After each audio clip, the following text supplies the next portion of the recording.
The sun hung low in the sky, casting long shadows over the quiet city street. Daniel and Marcus Reed walked side by side, enjoying a rare moment of peace. They dressed casually, just two brothers out for a stroll. Marcus adjusted the strap of his backpack. "Feels weird having free time," he said with a small smile. "No missions, no training, just nothing." Daniel smirked. "You really think we'll get through the day without something happening?" Marcus sighed. "Trouble always finds us." Just then, he spotted a group of men standing near a parked truck up ahead. They were big, rough-looking, and covered in tattoos. Their heads turned toward the brothers, their stares cold and unwelcoming. Daniel noticed them too. His instincts kicked in. "Keep walking," he said in a low voice. "I am," Marcus replied. "But they're watching us like they own the place." As the brothers walked past, the men started whispering to each other. Then one of them stepped forward, blocking their way. "Hey there," he said with a sneer. "Where you two heading in such a hurry?" Daniel and Marcus stopped. They kept their expressions calm, but inside, they were ready. "We're just walking," Daniel said, his voice steady. The man smirked. "Not many of your kind around here." His friends laughed. Marcus clenched his jaw, but stayed quiet. Daniel didn't move. "Our kind," Daniel repeated. "What's that supposed to mean?" The man chuckled. "Oh, you know," he said. "People like you always showing up where you don't belong." Marcus' eyes flickered with anger, but he kept his voice even. "And who decides where we belong?" Another man stepped closer, arms crossed. "Look around," he said. "This is our neighborhood. We keep it clean." Daniel raised an eyebrow.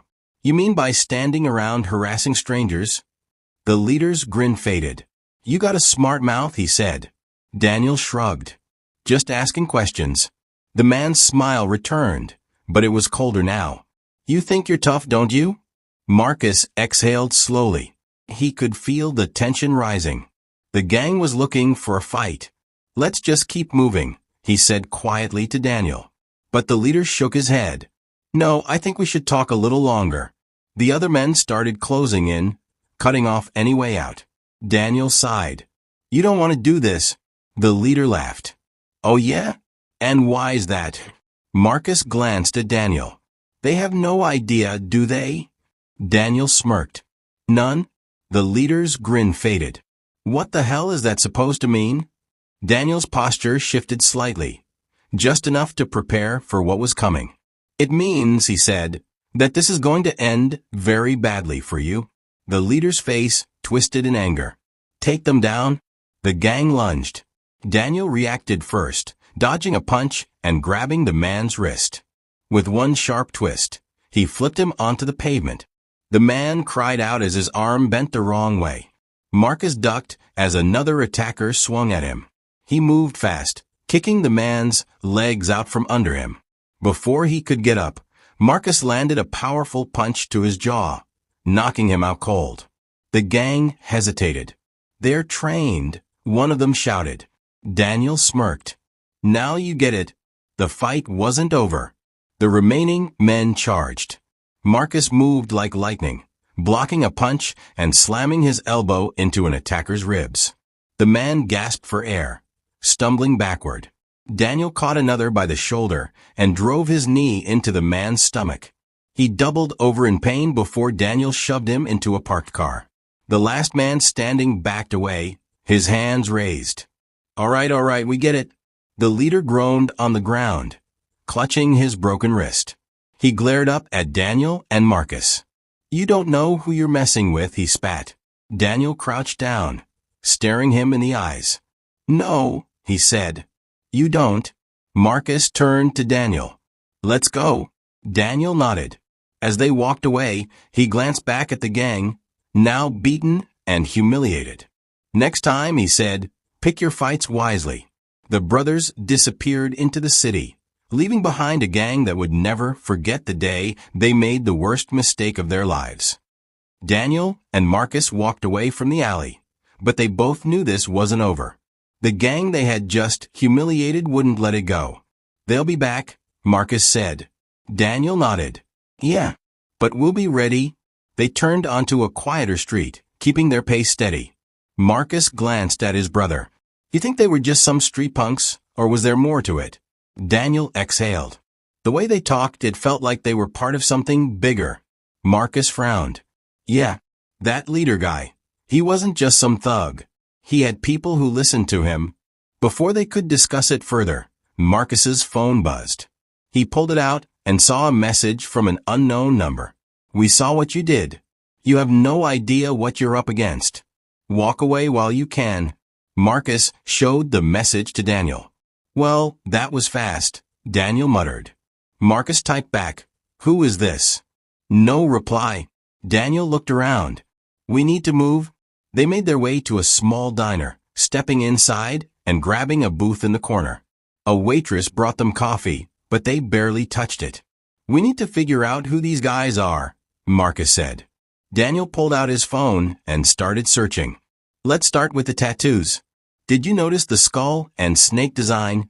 Marcus nodded. Yeah, looked like a gang symbol. Daniel scrolled through images. Here, skull vipers. Small time in most places, but rumored to have connections to something bigger. Marcus read over his shoulder. Says they work with crime syndicates. Drugs, weapons, extortion. Daniel leaned back. So, not just some guys looking for a fight. They're organized. Marcus tapped his fingers on the table. Then that means they won't forget us. Daniel smirked. Good. Before Marcus could respond, he noticed something outside. A black SUV had parked across the street. Two men in suits stepped out looking around. Don't turn your head, Marcus said quietly. We've got company. Daniel didn't move. You think they're with the gang? Not sure, Marcus said. But they're looking for someone. A moment later, the men entered the diner. They scanned the room before walking straight to Daniel and Marcus's table. One of them, a man with sharp features and slick back hair, pulled out a badge. Daniel and Marcus Reed? He asked. The brothers exchanged glances. Who's asking? Daniel replied. The man sat down across from them. Special Agent Cole, FBI. He nodded toward his partner, a taller man with a shaved head. This is Agent Parker. Marcus raised an eyebrow. FBI? What do you want with us? Cole slid a folder across the table. You two got into a fight with the wrong people. Daniel opened the folder. Inside were surveillance photos of the gang they had fought earlier. But there were also pictures of other men in suits, sitting in fancy offices. This isn't just a street gang, Parker said. They're part of something bigger. Marcus exhaled. We figured. Cole nodded. The Skull Vipers work under a criminal network called the Black Hand. They have connections in multiple cities, and they don't like to lose. Daniel set the folder down. So, why are you telling us this? Cole leaned forward. Because you embarrassed them. And now they're coming for you? Marcus crossed his arms. Let them try. Cole smirked. That's exactly why we're here. We need people like you. Daniel narrowed his eyes. For what? Parker finally spoke. We've been tracking the Black Hand for years, but they cover their tracks well. We need someone who can get close. Someone who can handle themselves in a fight. Someone who knows how to hit back. Marcus leaned back. You want us to help you take them down? Cole nodded. We can offer protection, resources, but most of all, we can give you a chance to hit them where it hurts.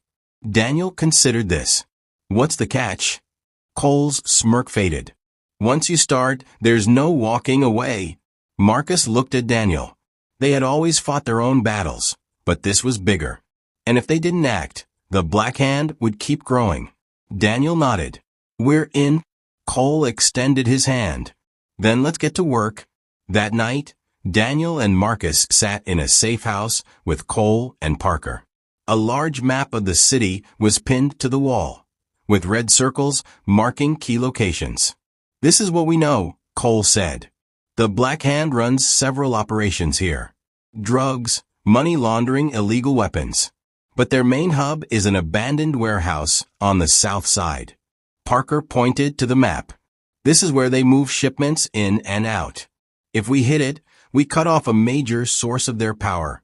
Marcus smirked. So we shut them down? Cole nodded.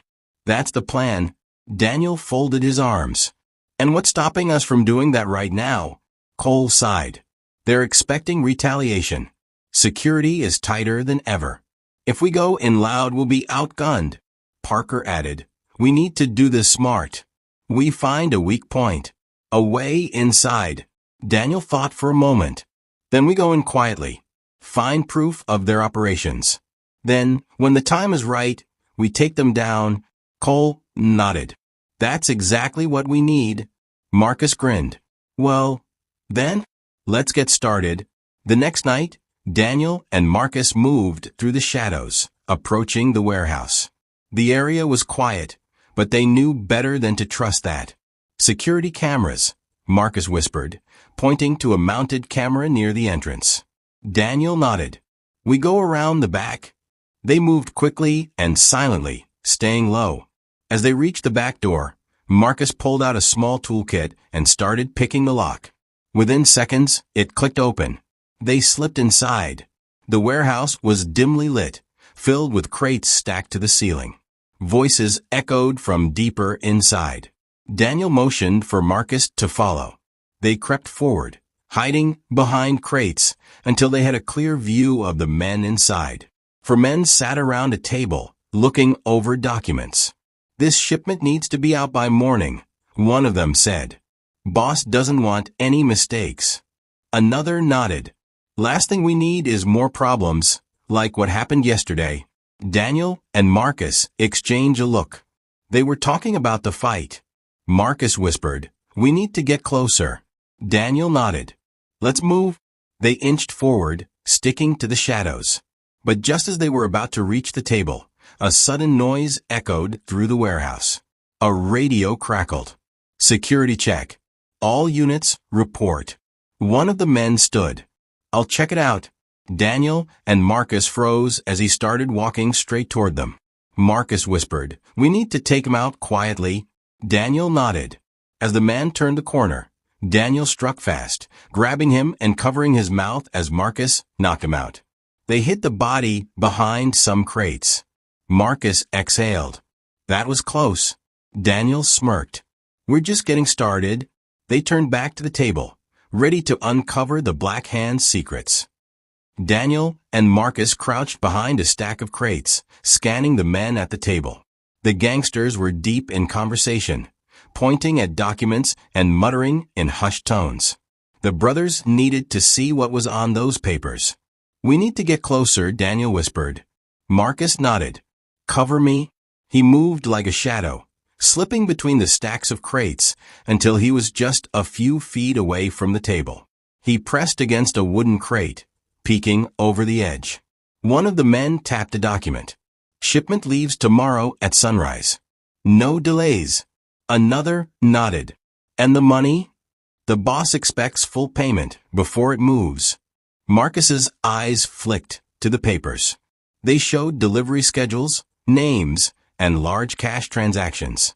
This was proof that the Black Hand was running major criminal operations.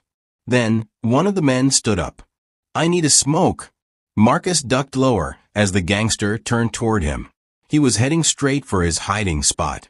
Marcus held his breath as the man walked past the crate. He could smell the cigarette before he heard the flick of the lighter. Daniel saw what was happening. He clenched his fists, ready to strike if needed. The gangster leaned against the crate, exhaling a cloud of smoke. These late nights are killing me, he muttered. Marcus didn't move. Another gangster called from the table. You think the boss will show up tomorrow? The smoker chuckled. No way. He doesn't come near this place unless there's a problem. We move the shipment, and that's it. Marcus carefully reached into his pocket and pulled out a small recording device. He pressed the button. Now they had something even better than the documents, an admission that the boss was involved. The smoker finished his cigarette and flicked it away. All right, back to work. He walked back toward the table. Marcus let out a slow breath. Daniel tapped his earpiece. We need to move. Now. Marcus nodded and slipped back toward his brother. We got what we need, Marcus whispered. Let's get out before they realize we're here. They started moving toward the exit. But then, a crate toppled over as Marcus brushed against it. The noise echoed through the warehouse. The gangsters turned. What was that? Go! Daniel hissed. They sprinted for the back door, but the gangsters weren't far behind. There's someone here, one of the men shouted. Footsteps pounded against the concrete floor as the gangsters grabbed their weapons. Daniel and Marcus burst through the back door into the cool night air. Don't stop, Marcus yelled. Gunshots rang out behind them, bullets sparking off the metal walls of the warehouse. They reached the alley and ducked behind dumpster. More gunfire. The gangsters were serious. Daniel peeked out. We need to split up. Meet at the safe house. Marcus nodded. See you soon. They ran in opposite directions. The gangsters hesitated. Which one do we follow? The leader growled. Split up. Don't let them get away. Marcus dashed through the alley, weaving between trash cans and broken down cars. He could hear footsteps behind him, getting closer. He turned a corner and spotted a chain-link fence ahead. He sprinted full speed and jumped, grabbing the top and pulling himself over just as the gangsters reached it. One of them cursed. Damn it. Go around. Marcus dropped down on the other side, landing in a dark parking lot. He ducked behind a car, catching his breath. His phone buzzed. A message from Daniel. Made it out. You? Marcus typed back, still moving. See you soon. He slipped into the shadows, disappearing before the gangsters could find him. Daniel ran through the streets, keeping his pace steady. He wasn't just running. He was leading them where he wanted them to go. Ahead, he spotted a narrow alley. Perfect. He darted inside, pressing against the wall. The gangsters ran past, not realizing they'd lost him. Daniel waited a moment, then slipped away in the opposite direction. He pulled out his phone. Safe. Heading to the meetup. An hour later, Daniel and Marcus sat across from Agent Cole and Agent Parker in the safe house. The small room was dimly lit. A map of the city spread across the table. You got what we needed? Cole asked. Marcus played the recording. The gangsters' voices filled the room. The boss expects full payment before it moves. He doesn't come near this place unless there's a problem. Cole nodded. This confirms it. Their leader is directly involved in these deals. Parker added. Now, we just need to lure him out. Daniel leaned forward. How?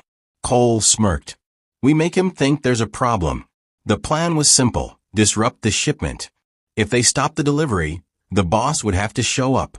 The next morning, Daniel and Marcus prepared to strike. They changed into dark clothes, blending into the environment. Cole provided them with new earpieces, ensuring they could communicate with the team. The shipment moves at dawn, Parker said. Be ready. Daniel nodded. We will be. Marcus grinned. Time to shut them down. The sun had barely begun to rise when Daniel and Marcus took their positions near the warehouse. The cool morning air was thick with tension. They crouched behind a stack of abandoned pallets, watching the gang members load crates into trucks. In their earpieces, Agent Cole's voice came through. Everyone in position? Daniel pressed his earpiece. Ready? Marcus checked his watch. We need to move before they leave. Parker's voice followed. The shipment is the bait. If we disrupt it, the boss will have to respond. Daniel and Marcus exchanged a look. This was their moment. The brothers moved swiftly, staying low as they approached the trucks. Marcus pulled out a small knife and punctured one of the tires. Air hissed out as the rubber deflated. Daniel climbed onto the side of a truck and peered into the cargo. The crates were filled with weapons, high-powered rifles, ammunition, even explosives. This is bigger than we thought, Daniel whispered. Marcus nodded. Then let's make sure it never reaches its destination. They worked fast, cutting wires, slashing tires, and placing small trackers on the crates for the FBI. Just as they finished, a voice shouted from behind. Hey, what the hell are you doing? The gang had spotted them. Marcus grabbed a crowbar from a nearby crate. Before the gangster could react, he swung it hard, knocking the man unconscious. But the noise had drawn attention. More gangsters rushed forward, drawing weapons. Daniel grabbed a pistol from one of the crates and fired a warning shot into the air. "Back off." The gunfire sent the warehouse into chaos. Parker's voice crackled in their earpieces. "Hold your ground. We're moving in." More gangsters poured in, surrounding Daniel and Marcus. Marcus smirked. "Well, this escalated fast." Daniel exhaled. "Just another day." The first attacker lunged at Marcus. He sidestepped, grabbed the man's wrist, and twisted it hard, forcing him to drop his gun. Marcus followed with a knee to the stomach, sending him to the ground. Daniel ducked as a gangster swung a metal pipe at his head. He countered with a sharp elbow strike, knocking the man off balance before delivering a punch that sent him sprawling. But they were outnumbered. Gunfire erupted as more gangsters fired in their direction. Daniel and Marcus dove behind cover. Cole's voice came through. "Hold on. SWAT is 30 seconds out." Just then, a sleek black car pulled up outside the warehouse. A tall man in a suit stepped out, looking furious. "Who the hell is messing with my shipment?" he roared. Daniel peered over his cover. "That must be him." Marcus nodded. "Time to finish this." The boss, Vincent Kane, strode into the chaos, flanked by two heavily armed bodyguards. He pointed at Daniel and Marcus. "Kill them." The bodyguards raised their weapons. Before they could fire, a deafening boom shook the warehouse. SWAT had arrived. Tear gas canisters burst through the windows, filling the air with thick smoke. "Move! Move!" Cole's voice shouted. Daniel and Marcus took the distraction as their chance. They sprinted toward Kane. Kane's bodyguards tried to stop them, but Daniel and Marcus were faster. Daniel ducked under a punch and countered with a brutal uppercut, knocking the first bodyguard out cold. Marcus tackled the second, slamming him into the side of a truck before delivering a knockout blow. Kane turned to run. Daniel grabbed him by the collar and slammed him against a crate. "Going somewhere?" Kane glared. "You have no idea who I am." Marcus smirked. "Actually, we do. That's why we're here." Kane tried to break free, but Daniel twisted his arm behind his back. "You're done." Sirens blared as SWAT stormed the warehouse, arresting the remaining gang members. Cole approached nodding. "Nice work." Marcus patted Kane's shoulder. "Guess your business is officially closed." Kane spat on the ground. "You think this changes anything?" "There will always be someone to replace me." Daniel stared him down. "Then we'll take them down too." An hour later, Daniel and Marcus stood outside the warehouse, watching as police loaded Kane and his men into armored vans. Cole walked up. "The Black Hand just lost its leader." "This is a major win," Parker added. "You two ever think about doing this full time?" Daniel smirked. "We'll think about it." Marcus stretched. "Right now I just want breakfast." Cole chuckled. "Well, you've earned it." As the sun rose higher, Daniel and Marcus walked away, knowing the city was safer. For now. But if trouble ever came knocking again, they'd be ready.